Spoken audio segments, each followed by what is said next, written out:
제자들이 나온지라. 그래서 제자들에게 하나님의 말씀을 가르치십니다. 또 하나 예수님이 가르치시는 장소는 바닷가입니다. 바닷가. 그러니까 갈릴리 호수까지요. 호수가. 갈릴리 호수를 보면 이렇게 가파르게 뭇과 그 물가가 아주 가파른 데가 있는가 하면, 또 어디는 마치 해변처럼 물에서 묻이 그냥 자연스럽게 연결이 되어 있습니다. 여러분이 성지순례한 분들이 되게 그 키푸추 숙소에 머무르신 분들은 바로 그렇습니다.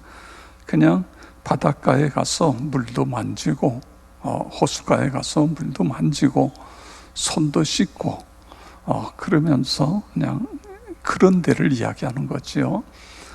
그런 데서 예수님은 배를 타고 육지에서 약간 떨어지십니다.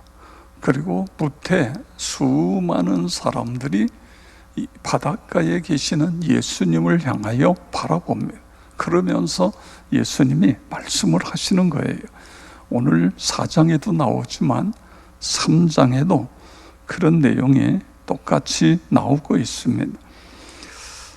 오늘 이 본문을 비유법입니다.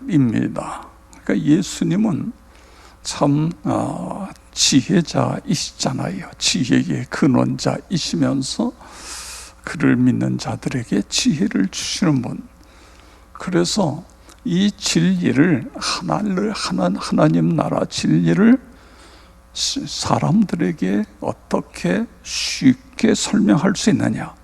첫째는 쉽게, 두 번째는 한 번 들으면 잊을 수 없도록, 한 번 들으면 머릿속에 깊이 남을 수 있도록 비유를 사용하시는 이유 중에 하나는, 그리고 비유를 사용하시는 이유 중에 하나는 준비된 사람들은 그것이 깨달아져요. 그런데 준비되지 않은 사람들은 그것이 깨달아지지 않는 것입니다.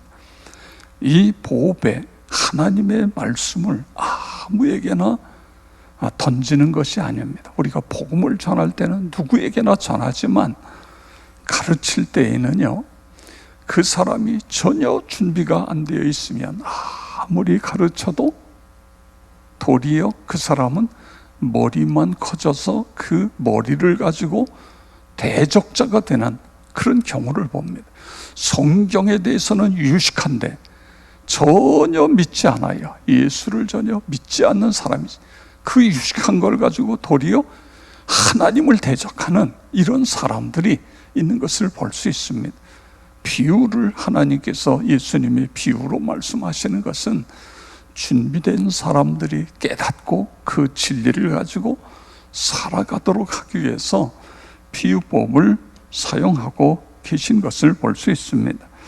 자, 오늘 말씀에 보면 3절에 이렇게 합니다. 들으라, 들으라, 쉐마, 들으라는 거예요. 그런데 이렇게 말씀하시고 9절에 가서 보세요. 또 이르시되 들을 귀 있는 자들은 들으라 하시니라. 아멘. 여러분, 이 듣는다는 것이 얼마나 중요한 것인지 모릅니다. 오늘 씨 뿌리는 것도 듣는 것과 함께 깊이 연관이 되어 있습니다. 우리가 제대로 듣지 않으면 그 말씀이 깨달아지지도 않고, 그리고 그 말씀을 가지고 살 수도 없고, 그래서 여기 들으라고 하는 이 말씀은 귀로만 듣는 것이 아니라 마음으로 들어야 된다 그거예요. 오감으로 눈으로도 보고 귀로 듣고 마음으로 듣고, 그래서 그 보고 들은 것이 깨달아지고, 깨달아진 것이 그의 삶을 변화시키는 데까지 가야. 여기 들으라고 하는 것은 바로 그런 의미인 것입니다. 제대로 들어라. 그래서 경청, 경시 이런 이야기를 하잖아요. 잘 듣는 거예요. 공부 잘하는 학생은 잘 듣는 학생이 공부를 잘할 수 있습니다. 그런 것처럼 우리가 신앙생활을 잘하는 ABC 가장 기본은 하나님의 말씀을 잘 경청하는 거예요. 하나님께서 나에게 무엇을 말씀하시나 그 말씀을 내 것으로 만들기 위해서, 그 말씀을 내가 가지고 살기 위해서, 그래서 우리가 하나님의 말씀을 듣는 것입니다. 지식을 쌓으려고 유식해지기 위해서 우리가 하나님의 말씀을 듣는 것이 아닙니다. 그런데 결과를 보면요, 하나님의 말씀을 잘 들으면, 그리고 경청, 경시 잘 말씀을 깊이 보면 어느샌가 나도 모르게 내가 지혜의 사람이 되어 있는 것입니다. 우리가 지혜를 얻기 위하여 성경을 읽는 건 아니지만 성경을 읽고 하나님 말씀을 듣다 보면 나도 모르게 열매로 지혜가 내게 주어지는 것입니다. 이것이 놀라운 축복인 것입니다. 자, 오늘 이 본문은 우리가 잘 아는 대로 씨 뿌리는 비유입니다. 그런데 여기서 중요한 것은, 우리가 놓칠 수 있는 것은 이 밭이에요. 밭을 중요하게 합니다. 길가, 그리고 돌짝밭, 또 가시밭, 그리고 옥토, 이것이 중요한 것 같은데 그거보다 더 중요한 것은 씨앗입니다. 씨앗. 그 씨앗이 무엇이냐 그거예요. 오늘 성경에서 이야기하는 이 씨 뿌리는 자는 예수님을 가리켜요. 그럼 씨도 예수님의 복음인 것입니다. 복음. 이 복음이 오늘 이 본문에서 가장 중요한 핵심은 바로 복음을 이야기하는 거예요. 이 복음이 어디에 떨어지냐 그거예요. 두 번째로 중요한 것이 어디에 떨어지는가. 여러분, 밭이 아무리 옥토라고 생각해 보세요. 거름을 많이 주고 갈아엎고 풀을 뽑고 잡초를 뽑고 돌멩이를 다 걷어내고 그래서 옥토가 됐어요.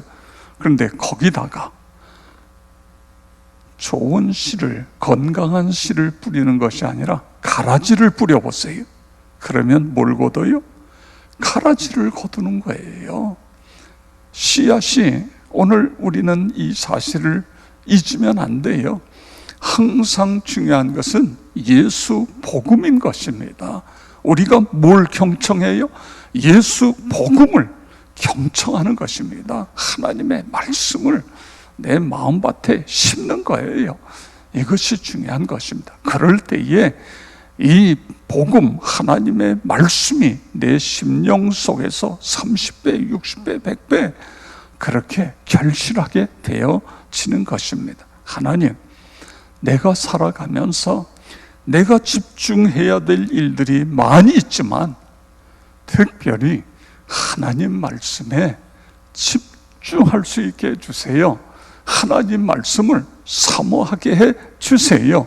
이렇게 될 때에 우리의 마음밭이 옥토가 될 수 있는 것입니다. 길바닥에 아무리 많이 뿌려봐야 그렇습니다. 씨 뿌리는 사람이 휙휙 뿌리는데 그 중에 어떤 씨는 길가에 떨어지고, 어떤 씨는 돌밭에 떨어지고, 어떤 씨는 가시덤불에 떨어지고, 어떤 씨는 옥토에 좋은 밭에 떨어지고, 길가라고 하는 것은 사단이 와서 집어삼켰다. 전혀 믿음으로 받으려고 하지 않는 건 길가와 같은 것입니다. 불신으로, 그런 건 길가지요. 그 다음에 돌밭은 받을 때 즉시 기쁨으로 받지만 뿌리가 깊지 않아서, 중요한 것은 말씀을 우리 심령에 뿌리를 내려야 되는 거예요. 그래서 우리가 이렇게 새벽 기도회, 성경을 가지고 새벽 기도회도 그렇고 모든 예배를 성경으로 하는 건 우리가 뿌리를 내리는 것. 그뿐만 아니라 교회 안에 훈련하는 프로그램들은 우리의 신앙에 뿌리를 깊이 내리는 그런 작업입니다. 뿌리가 깊지 않으면 이단에게도 잘 넘어가고, 뿌리가 깊지 않으면 예수 믿다가 어느 날 집어던지고 집어치고 이런 일이 벌어지죠. 가시덤불이라는 건 오늘 현대 그리스도인들의, 많은 그리스도인들의 모습인 것입니다. 예수 믿으면서도 내가 세상 염려, 근심, 걱정, 또 세상의 어떤 물질의 욕심, 이런 것들 때문에 우리의 신앙이 성장하다가 기운이 막혀버린다, 그거예요. 그래서 이런 것들을 걷어내야 된다. 염려, 근심, 걱정을 성령의 불로 태워버리고, 세상의 욕심도 성령의 불로 태워버리고, 그럴 때에 옥토가 된다, 그런 말씀인 것입니다. 하나님, 오늘 예수님께서 말씀하신 이 씨앗, 그렇습니다. 이 복음, 예수 복음, 예수 말씀, 이 말씀을 가장 소중하게 여기고 그 말씀을 사모하고 그 말씀의 뿌리를 깊이 내려서 흔들리지 않아, 흔들리기는 하죠. 태풍이 불면 나무가 흔들려요. 그런데 뿌리는 뽑히지 않아요. 뿌리 깊은 나무는. 그렇습니다. 이스라엘에 가보면 흔히 대추야자라는 나무가 있잖아요.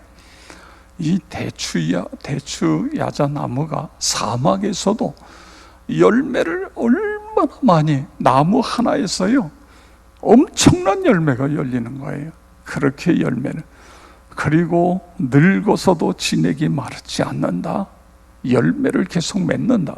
그렇게 되는 건 이 나무 뿌리가 깊이 내리는 거예요. 저 수백 메다까지 뿌리를 밑으로 뻗는 거예요. 그래서 사막에서 열매를 맺는 것입니다.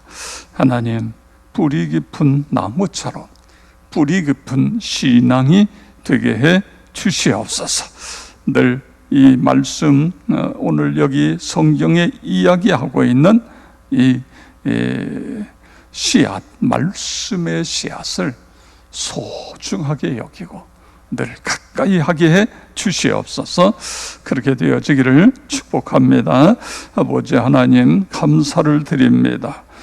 귀한 예물을 올려드린 종이 있습니다. 주님, 제목 그리고 가정에, 자녀 손들 위에 하나님께서 크게 복내려 주시옵소서. 아버지 하나님이여, 세계적으로 이 자연이 훼손됨으로 자연의 보복이라고 할 수 있는 엄청난 재난이 곳곳에서 일어나고 있습니다. 코로나 바이러스로 인하여 많은 생명들이 아버지 목숨을 잃게 되고, 주님이여, 이제 모든 서로 오고 가는 여러 가지 어려움들이 있습니다. 또한 이제 태풍과 장마로 인해서 여기저기서 몸살을 앓고 있습니다. 우리나라도 많은 사람들이 희생이 됐습니다. 아버지 하나님, 우리를 긍휼히 여겨 주시고 우리가 하나님이 주신 자연을 더욱 아끼면서 소중히 여기고, 그리고 이 장마가 속히 끝나서 더 큰 비 피해가 없도록 하나님 도우시며 역사하여 주시옵소서. 오늘도 새벽을 깨우는 우리 사랑하는 모든 성도 한 분 한 분 기억하시고 안수하여 주시옵소서. 성령 충만하여 하나님 앞에 기쁨이 되고 하나님의 자랑이 되는 우리 모두 되게 하여 주시옵소서. 모든 질병, 연약함, 어둠의 세력은 예수 그리스도의 이름으로 묶임을 받고 떠나갈지어다. 치유와 회복이 일어나게 하여 주시옵소서. 아버지 하나님, 이 새벽 제단이 기적의 장소, 응답의 장소가 되게 하여 줄 것을 믿습니다. 부흥의 근원지, 행복 발전소가 되게 하여 주시옵소서. 우리 다 같이 주여 세 번 부르고 통성으로 기도하겠습니다. 주여, 주여, 주여. 아버지 하나님, 감사를 드립니다. 찬양과